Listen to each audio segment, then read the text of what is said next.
The physician performs operative ablation and reconstruction of the atria to treat atrial fibrillation. In a maze procedure, the physician seeks to permanently interrupt aberrant electrical conduction within the atria to restore normal sinus rhythm.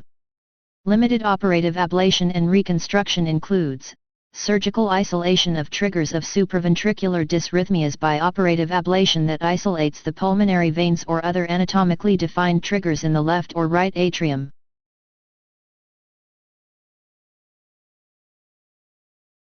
Extensive operative ablation and reconstruction includes 1.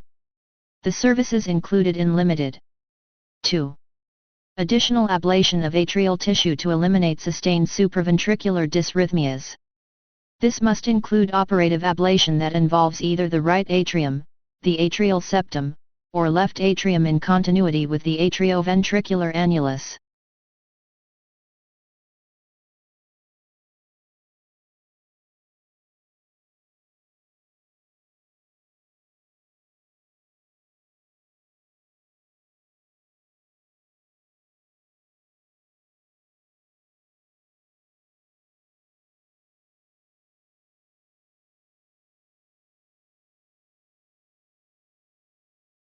Operative tissue ablation and reconstruction of atria, limited, e.g., modified maze procedure.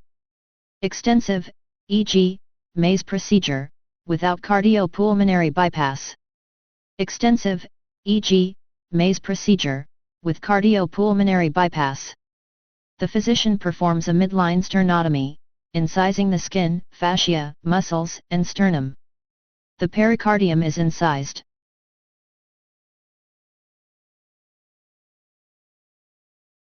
For a limited operative ablation and reconstruction, also referred to as a modified maze procedure, an incision is made into the left or right atrium. A combination of surgical incision and/or energy sources such as heat, microwave, laser, ultrasound, or cryoprobe is used to create lesions that will heal into scars that disrupt conduction. In an extensive procedure, the right and/or left atrial tissue and/or atrial septum is treated as described Indiana 33254. An additional operative ablation involving the atrioventricular annulus is performed. In any of these procedures, the left atrial appendage may be excised or isolated.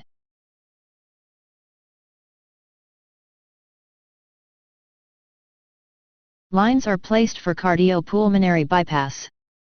When cardiopulmonary bypass is achieved, an extensive ablation and reconstruction procedure is performed. The atrial incision lines are reanastomosed. The pericardium is repaired loosely, leaving gaps for blood and fluid to drain into the pleural space.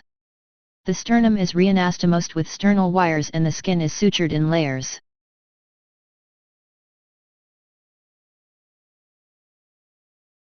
Operative tissue ablation and reconstruction of atria, performed at the time of other cardiac procedure, limited, e.g., modified maze procedure.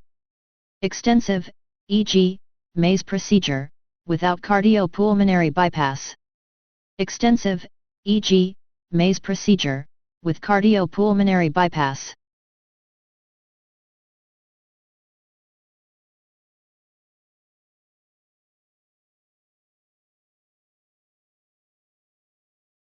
Endoscopy, surgical operative tissue ablation and reconstruction of atria, limited, e.g., modified maze procedure, without cardiopulmonary bypass. Extensive, e.g., maze procedure, without cardiopulmonary bypass. Through multiple endoscopic incisions in the chest, the physician accesses and visualizes the outer, epicardial, surface of the heart. For a limited or modified maze procedure performed by endoscopically, the pulmonary veins or other anatomically defined triggers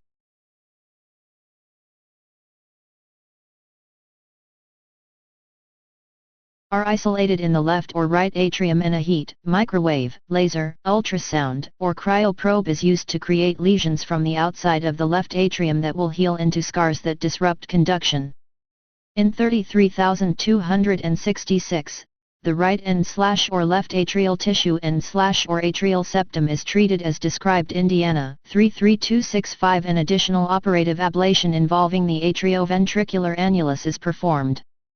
In either of these procedures, the left atrial appendage may be excised or isolated. Once sufficient interruption of electrical conduction has been accomplished, the endoscope is removed and access incisions are sutured in layers.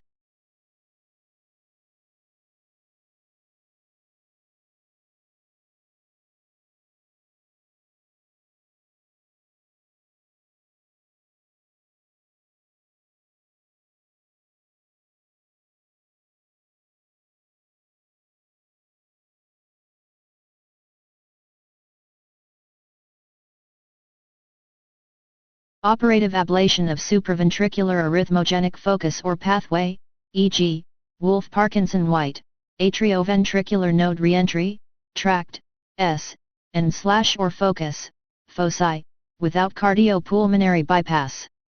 With cardiopulmonary bypass, the right atrium is opened and a long cut is made around the tricuspid valve until the cut on the outside of the heart is seen. Any other focuses of the arrhythmia are destroyed with electrical current or freezing. The right atrium is closed.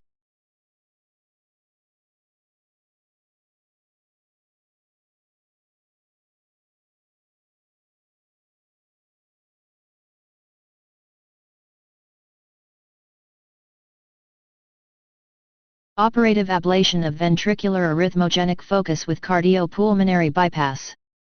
Following initiation of cardiopulmonary bypass, the physician exposes the heart through the sternum. A mapping grid of electrodes is placed over the surface of the beating heart. The location of the arrhythmia source is determined. The source is destroyed using electrical current, freezing or cutting, though not in the tricuspid valve. Any bleeding is controlled with sutures. The chest is closed.